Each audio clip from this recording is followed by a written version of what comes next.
बिस्मिल्लाहिर्रहमानिर्रहीम इय्याका नअब्दु व इय्याका नस्तईन। अस्सलाम वालेकुम टू ऑल। हम अपनी आज की डिस्कशन के अंदर स्ट्रक्चर ऑफ बैक्टीरिया के ऊपर डिस्कस करने लगे हैं। हम देखते हैं कि बैक्टीरिया के स्ट्रक्चर के अंदर हमारे पास क्या क्या चीज़ें आती हैं। तो भाई एक बैक्टीरिया के अंदर ये नीचे दिए गए कंपोनेंट आते हैं। सबसे पहले जो है वो हमारे पास फ्लैजिला है, देन सेल वॉल, फिर कैप्सूल, देन पिली, फिर सेल मेम्ब्रेन, साइटोप्लाज्म, मीजोसोम्स, न्यूक्लियोइड और प्लाज्मिड। ये 9 चीज़ें ऐसी हैं जो कि एक बैक्टीरिया के स्ट्रक्चर के अंदर आती हैं।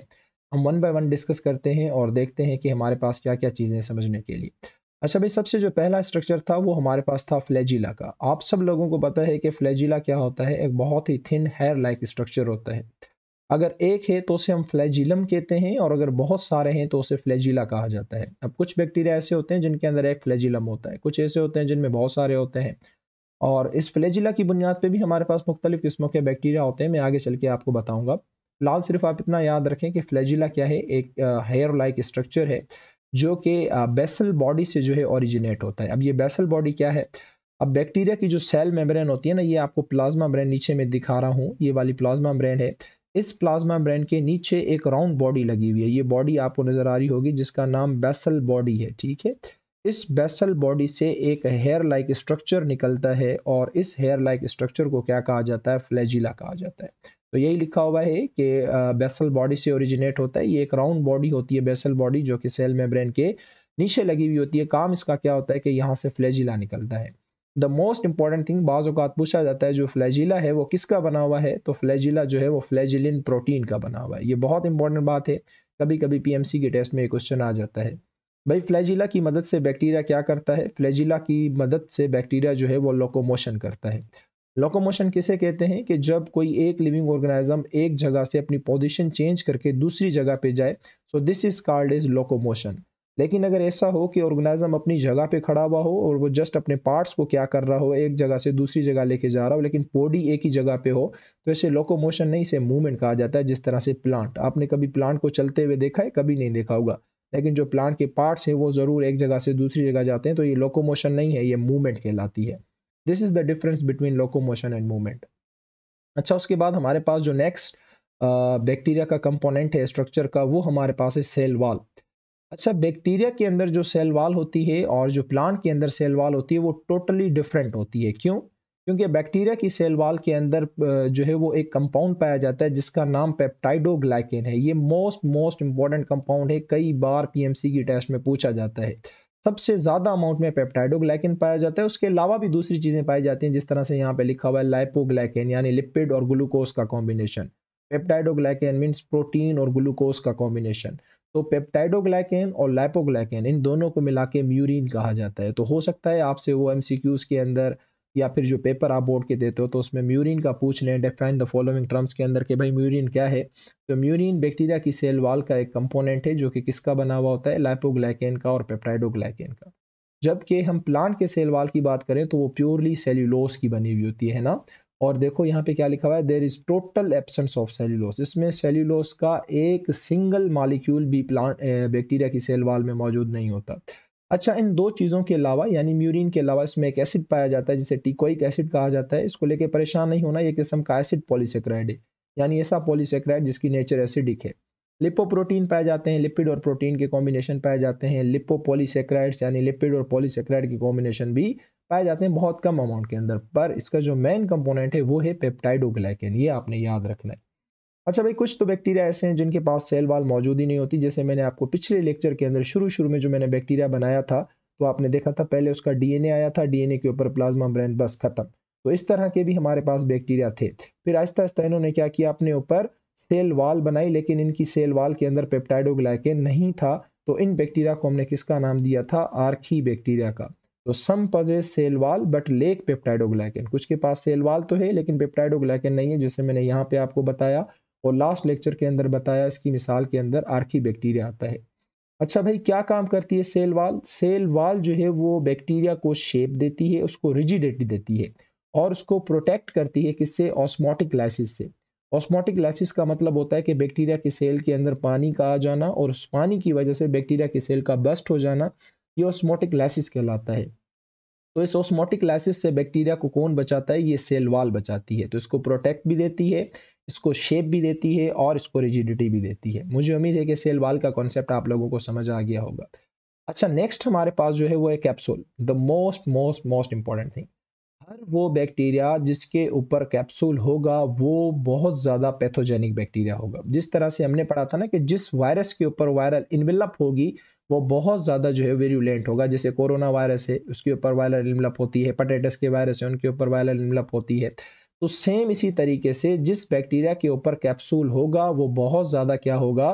पैथोजेनिक होगा, यानी कि उसकी जो बीमारी फैलाने वाली एबिलिटी है वो बहुत ज़्यादा होगी। अच्छा, कैसे? अब मैं थोड़ा सा आपको कॉन्सेप्ट समझा देता हूँ कि कैसे। भाई देखो, एक मेरे पास बैक्टीरिया आया ये वाला मेरी बॉडी के अंदर, ये मेरी पूरी बॉडी है, ठीक है, कंप्लीट मेरी बॉडी है। मैं अपनी मिसाल ले लेता हूँ। मेरे पास एक बैक्टीरिया आया ये वाला और दूसरा मेरे पास बैक्टीरिया आया ये वाला, लेकिन इस बैक्टीरिया के ऊपर जो है वो हम एक स्ट्रक्चर बना देते हैं। चल भाई, इसके ऊपर जो है वो एक स्ट्रक्चर बना हुआ है जिसका नाम क्या है? कैप्सूल है। अब आप मुझे ये डिसाइड करके बताओ कि इन दोनों बैक्टीरिया के ऊपर मेरा डब्ल्यूबीसी हमला करेगा। मेरी बॉडी का जो फेगोसाइटिक सिस्टम है यानी डब्ल्यूबीसी जो है वो एक्टिवेट हो जाएंगे। मोनोसाइड, लिम्फोसाइड, न्यूट्रोफिल्स एक्टिवेट हो जाएंगे। इसके ऊपर भी मैं लेक्चर दे चुका हूँ, तो वहाँ पे जाके देख लेना इम्यूनिटी के अंदर, ये एक्टिवेट हो जाएंगे। डब्ल्यूबीसी इसको भी मारने आएगा, डब्ल्यूबीसी इसको भी मारने आएगा, लेकिन इसको मारने में वो जल्दी सक्सेसफुल हो जाएगा क्योंकि इसके ऊपर कैप्सूल नहीं है।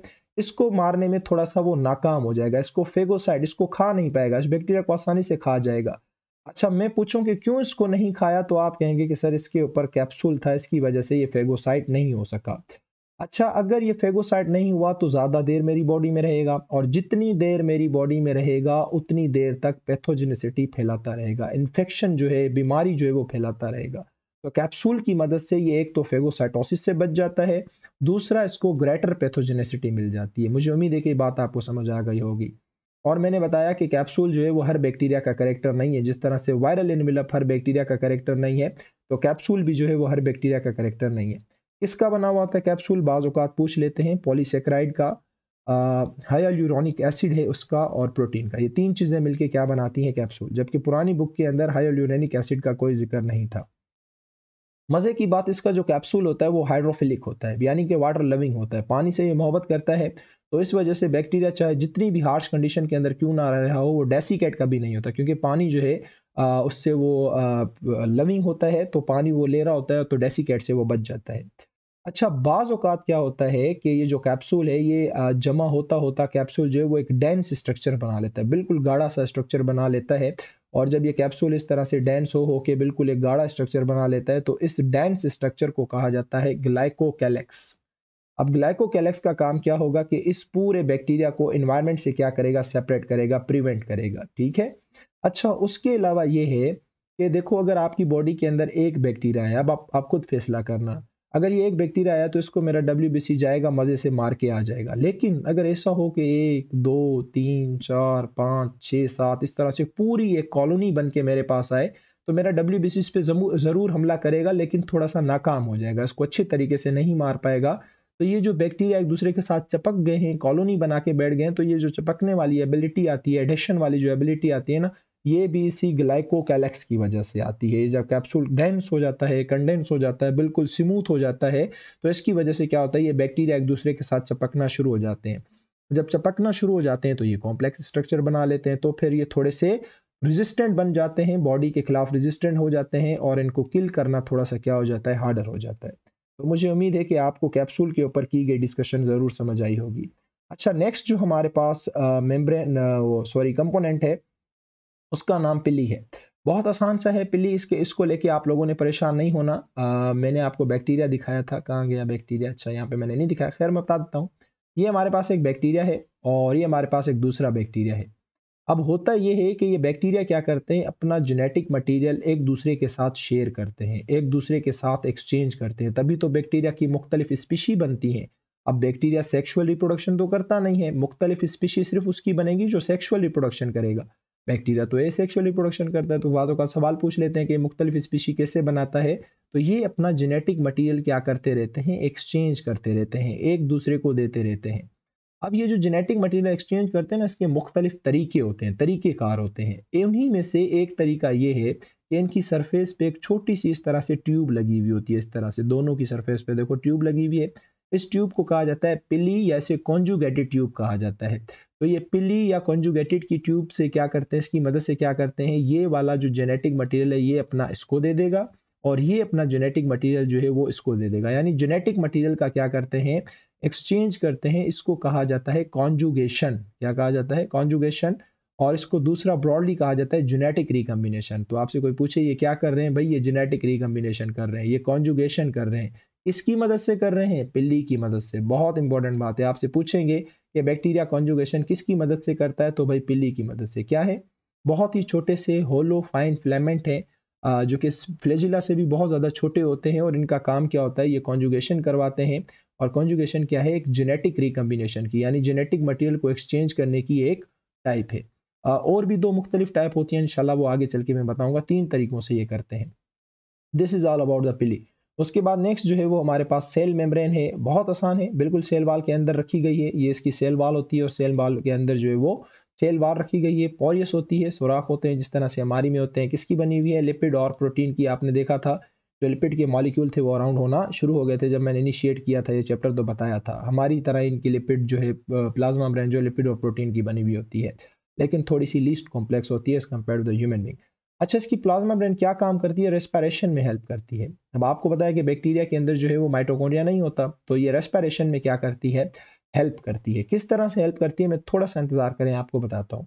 अच्छा, उसके बाद नेक्स्ट जो है वो हमारे पास साइटोप्लाज्म है। इसका जो साइटोप्लाज्म है उसके अंदर ग्रेन्यूल्स पाए जाते हैं। अब ये ग्रेन्यूल्स किसके होते हैं, बाज़ औक़ात प्रोटीन एक साथ इकट्ठी हुई होती हैं, फूड के मॉलिक्यूल्स इकट्ठे हुए होते हैं, तो इस तरह से दाने दाने की फॉर्म में हमें नज़र आते हैं, ग्रेन्यूल्स की फॉर्म में। और उसके अलावा इसके साइटोप्लाज्म में वैक्यूल्स होते हैं, ग्लाइकोजन स्टोर फूड होता है और इसके अंदर क्या पाए जाते हैं, राइबोसोम्स पाए जाते हैं। बाकी तो आपको पता है ये प्रोकार्योट है, इसके अंदर बाकी सारे ऑर्गेनेल क्या होते हैं, एब्सेंट होते हैं। ये आपने याद रखना है।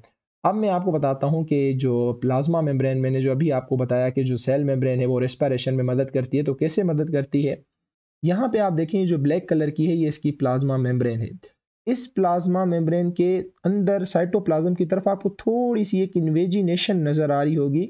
इस इन्वेजिनेशन को कहा जाता है मीजोसोम्स। ठीक है, ये आप लोगों को नज़र आ रही है, ये जो ब्लू कलर की है ये पूरी की पूरी प्लाज्मा मेम्ब्रेन है। इस प्लाज्मा मेम्ब्रेन ने अपने आप को थोड़ा सा अंदर की तरफ इनफोल्ड किया हुआ है ना, थोड़ा सा अंदर की तरफ ये इन्वेजिनेट है, निकली हुई है। इस स्ट्रक्चर को कहा जाता है मीजोसोम्स। इस स्ट्रक्चर के अंदर कुछ मुख्तलिफ किस्मों के एंजाइम्स लगे हुए होते हैं।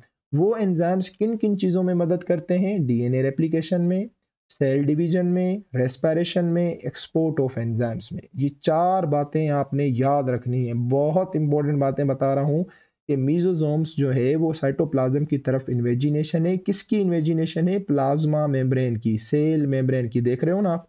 तो इस प्लाज्मा मेम्ब्रेन की इन्वेजिनेशन में यहाँ अंदर कुछ एंजाइम्स पड़े हुए हैं, तकरीबन भी इतने एंजाइम्स जो कि डीएनए रेप्लिकेशन में मदद करते हैं, सेल डिवीजन में मदद करते हैं, रेस्पिरेशन में मदद करते हैं और एक्सपोर्ट ऑफ एंजाइम्स में।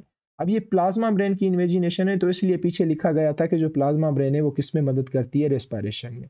तो हम ये भी कह सकते हैं कि जो प्लाज्मा ब्रेन है वो डीएनए रेप्लिकेशन में मदद करती है, सेल डिवीजन में, एक्सपोर्ट ऑफ एंजाइम्स में। तो ये सारी बातें क्या होंगी, सही होंगी। अच्छा, उसके बाद हमारे पास सिर्फ 2 ही इसके जो है वो कंपोनेंट रह गए हैं, बहुत आसान से हैं।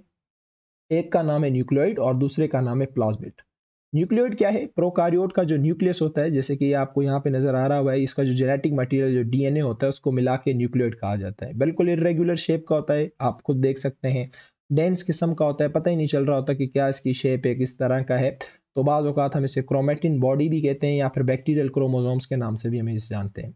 बाकी इसके ऊपर कोई न्यूक्लियर मेम्ब्रेन नहीं होती है, आपको पता है। कोई न्यूक्लियोप्लाज्म यानी न्यूक्लियस के अंदर जो सॉल्यूशन होता है स्पेशल, वो भी नहीं होता और न्यूक्लियोलस भी नहीं होता। न्यूक्लियोलस एक यहाँ पे न्यूक्लियस के अंदर गोल बॉडी होती है जो कि आरएनए बनाने में और राइबोसोम्स बनाने में मदद करती है, वो भी इसके अंदर नहीं होता। तो ये बातें आपने याद रखनी है। अच्छा, हमने आज तक यही पढ़ा है कि अगर ये मेरा सेल है तो सेल के अंदर उसका एक ही जेनेटिक मटेरियल है जो कि डीएनए है। बैक्टीरिया के अंदर ऐसा नहीं होता। बैक्टीरिया के अंदर एक एक्स्ट्रा सेलुलर जेनेटिक मटेरियल पाया जाता है जिसका नाम प्लाज्मिड है। मैं कह रहा था ना कि पिल्ली की मदद से ये जेनेटिक मटेरियल को एक्सचेंज करते हैं, तो वो अपना ओरिजिनल डीएनए एक्सचेंज नहीं करते, ये कभी भी एक्सचेंज नहीं होगा। तो वो एक्स्ट्रा सेलुलर जेनेटिक मटेरियल जो है वो एक्सचेंज करते हैं जो कि डीएनए ही है। तकरीबन भी आपने याद रखना है ये 50 से 100 जीन्स का बना हुआ होता है, ये अपने जहन में रख लो। मैं आगे चल के दोबारा भी इसके ऊपर डिस्कस करूंगा। अब ये जो प्लाज्मिड है ना, ये हर बैक्टीरिया के अंदर मौजूद नहीं होता, लाजमी नहीं है कि हर बैक्टीरिया के अंदर मौजूद हो।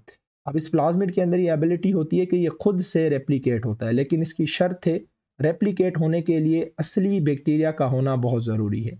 इसको बैक्टीरिया की बॉडी में ही रखोगे तभी ये रेप्लिकेट करेगा। जैसे यहाँ पे आपको ये रेप्लिकेट होकर दिखा रहा है, ये एक प्लाज्मिड है, अब देखो मल्टीप्लाई होकर ये कितने बन गया, 2।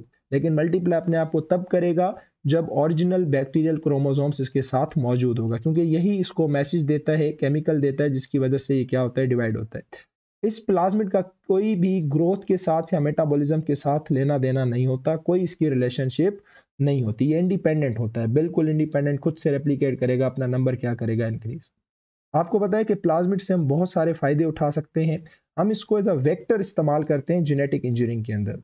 ये बहुत इंपॉर्टेंट बात है, आपसे वो पूछेंगे कि जेनेटिक इंजीनियरिंग के अंदर वेक्टर किसको जो है वो इस्तेमाल किया जाता है। तो जेनेटिक इंजीनियरिंग के अंदर हम वेक्टर इस्तेमाल करते हैं प्लाज्मिड को।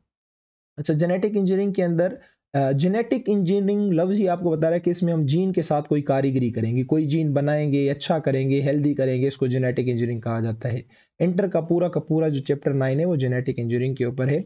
आपको इतना शौक है तो आप वहाँ पे जाके मेरे लेक्चर पढ़ सकते हैं। फिलहाल आप इतना याद रखें कि प्लाज्मिड को जेनेटिक इंजीनियरिंग के अंदर एज अ वेक्टर हम इस्तेमाल करते हैं। तो मुझे उम्मीद है कि ये जो बैक्टीरिया का स्ट्रक्चर था, ये आप लोगों को अच्छे तरीके से समझ आ गया होगा। आप इसको पढ़ें, अच्छे तरीके से समझें, जहाँ प्रॉब्लम होती है आप उसी वक्त जो है वो मुझसे कमेंट बॉक्स में आके पूछ सकते हैं। तब तक के लिए अल्लाह हाफ़िज़, अपना बहुत सारा ख्याल रखिएगा।